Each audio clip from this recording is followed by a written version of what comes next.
Hello guys, I hope everyone is doing great. अच्छा भाई, एक रिसेंटली मुझे इंस्टाग्राम पे मैसेज आया बंदे का। उसने मुझे लेटर, ईमेल्स, पता नहीं क्या क्या नहीं शो किया, लेटर, ईमेल्स, ऑफिशियल सारी चीज़ें। और वो फेक, मतलब स्कैम जॉब इन कनाडा थी एक्चुअली। और भाई उस बंदे से पैसे मांगे गए।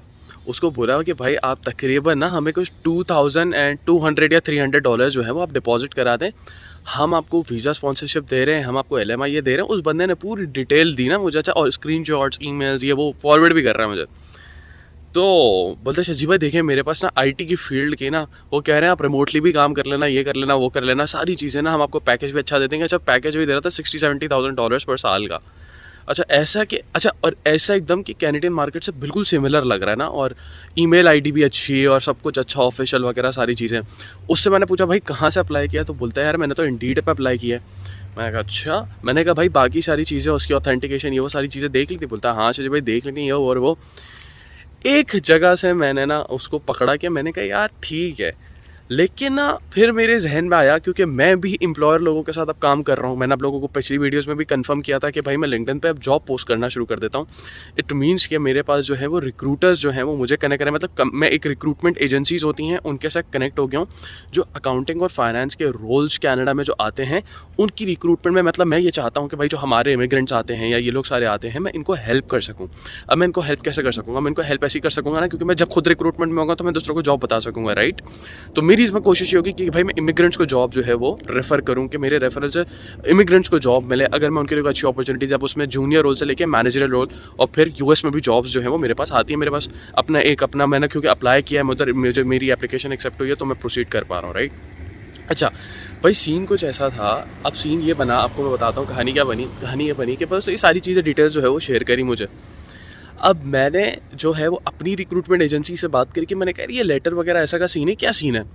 तो उन्होंने ना मुझे ईमेल में लिख के दिया, जिनके साथ मैं काम कर रहा हूँ उनके सीनियर बंदे ने मुझे ईमेल में लिख के दिया कि शजी look, when we are hiring, first of all होता ये, मैं थोड़ा सा ना पहले बता देता हूँ कि रिक्रूटमेंट होती कैसे यहाँ पे। देखो भाई, जो एजेंसीज होती हैं ना, कोई भी, जैसे हमारे यहाँ होते हैं ना, जैसे कंसल्टेंट होते हैं कनाडा भेजने के लिए, तो कंसल्टेंट अपनी खुद फीस लेता है, सब कुछ करता है आपको भेजने के लिए। यहाँ ऐसा काम नहीं होता।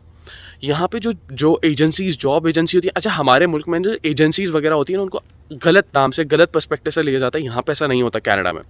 कनाडा में जो होता है ना वो ये होता है कि जो एजेंसीज होती हैं वो कंपनी से पैसा लेती हैं। फॉर एग्जांपल, अगर आप किसी IT की कंपनी है, कोई सॉफ्टवेयर हाउस है, कोई फर्म है, कोई भी है, कोई कंपनी है ना, वो उनको, उनके पास कोई स्पेशलाइज HR डिपार्टमेंट नहीं होता। HR डिपार्टमेंट किसी के पास भी नहीं होता। वो क्या करती हैं, वो किसी एजेंसी, मतलब HR एजेंसी है, HR रिक्रूटमेंट, यहाँ पे एजेंसी, HR एजेंसी नहीं कहते, यहाँ पे रिक्रूटमेंट कंसल्टेंट्स कहते हैं, जो कि मैं हूँ, राइट? रिक्रूटमेंट कंसल्टेंट्स कहते हैं। आप ये पार्ट टाइम भी कर सकते हो, आप किसी को रेफर भी कर सकते हो कि यार ये हो गया, ये सारी चीज़ें।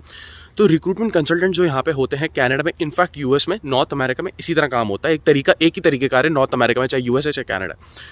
तो उधर ये सीन होता है कि भाई आपको उधर वो कंपनी पे करती है जो हायरिंग करी है, जिसको टैलेंट चाहिए। यार अकल की बात है ना, अगर हमारी जॉब लग जाएगी कि उनको हम अच्छा कैंडिडेट रेफर कर देंगे, या हम अब बोलेंगे यार ये कैंडिडेट बहुत टाइट है, वो उसको 1-2 साल तक कमा के देगा, ठीक है, वो उससे क्यों पैसे लेंगे? तो उसने मुझे, बंदी ने, जो मेरी सीनियर बंदी थी, उसने मुझे ईमेल में बोला, लोक जी कि कभी भी ना, we don't take any penny from candidate. हम कैंडिडेट से कभी भी पैसा नहीं लेते, चाहे कुछ भी हो जाए, चाहे वो उसको जॉब की ज़रूरत क्यों ना हो, वो डायरेक्टर क्यों ना, कोई भी उसकी पोजीशन हो, कोई भी वो इन्फ्लुएंशियल पर्सनालिटी हो, कुछ भी हो, या कंपनी को जितनी भी नीड हो, या कंपनी को बहुत सारी कंपनी की जॉब की रिक्वायरमेंट्स हो, हम कभी भी पैसे नहीं लेते। तो मैं यार वो हो गया, मैंने कहा अच्छा बोलती है। तो मैंने कहा मतलब मुझे एक ऐसा सीन पता चला, या मैंने उसको थोड़ा सा ना गाइड किया, मैंने सारी चीज़ें उसको बताई। तो उसने बोला शजी देखो ऐसा नहीं होता ना। मैंने कहा अच्छा चलें ठीक है। तो फिर मैंने कहा मैं आपको शेयर करता हूँ। बोलती है सॉरी बट मेरे पास इतना टाइम नहीं है कि मैं ये सारी चीज़ें करूँ। बोलती है it happens a lot in Canada, because Canada is an immigrant country. मतलब हमारे पास देखो यार, यहाँ पे आपको पास ना, आप ये देख रहे हो कि यहाँ पे घर है, अच्छा हर घर में ना डिफरेंट नेशनलिटी रह रही है, हर घर में डिफरेंट नेशनलिटी रही है। तो इसका मतलब यही है ना कि यार कोई गोरा है, कोई ब्राउन स्किन है, कोई डिफरेंट है, मतलब एक घर छोड़ के एक जो घर है वो डिफरेंट नेशनलिटीज़ के लोग रहते हैं। सो इट मीन्स कि बहुत डाइवर्सिटी है। और कनाडा एक इमिग्रेंट है, कंट्री है, कि इमिग्रेंट कंट्री है, राइट? तो भाई यहाँ पे ऐसा नहीं होता, आपसे पैसे नहीं लिए जाते, राइट। तो भाई ये चीज़ें जहन में रखें। ये मेरे पास इंस्टाग्राम पे मैसेज आया तो मैंने कहा यार ये एक के साथ तो नहीं हुआ होगा, ये तो बहुत सारे लोगों के साथ होगा। तो मैंने कहा इसके पीछे ये बैकग्राउंड क्या है। तो उसने मुझे समझाया कि भाई आजकल सोशल मीडिया पे फेक प्रोफाइल बनाना, फेक काम करना क्या मसला है। आप लोगों को पता, अभी रिसेंटली 1 महीने पहले मेरी खुद की फेक प्रोफाइल बनी हुई थी।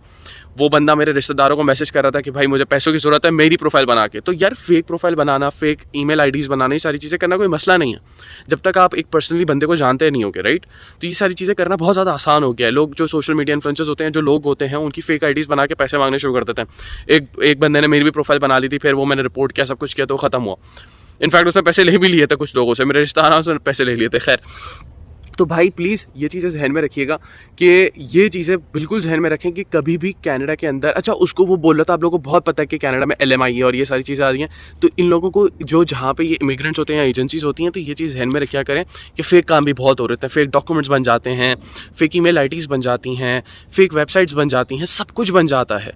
अब आप उसको रिकग्नाइज़ या रेक्टिफाई कैसे कर सकते हैं कि भाई आप जो है उनसे बातचीत कर सकते हैं। बट एक चीज़ जहन में रखिएगा, जो एक पॉइंट इस वीडियो से आप ये लेके जाएंगे, वो ये लेके जाएंगे, आपको कोई भी कैनेडियन एम्प्लॉयर बोले हम आपको LMI दे रहे हैं, हम आपको ऑफर लेटर दे रहे हैं, हम आपको ईमेल उनके ऑफिशियल है, सब कुछ है, एंड में वो आपको बोलेगा, आखिरी में बोलेगा, अच्छा आपका ना ये सब प्रोसेस करने के लिए आप हमें $2000 दे दें, $3000 देते हैं।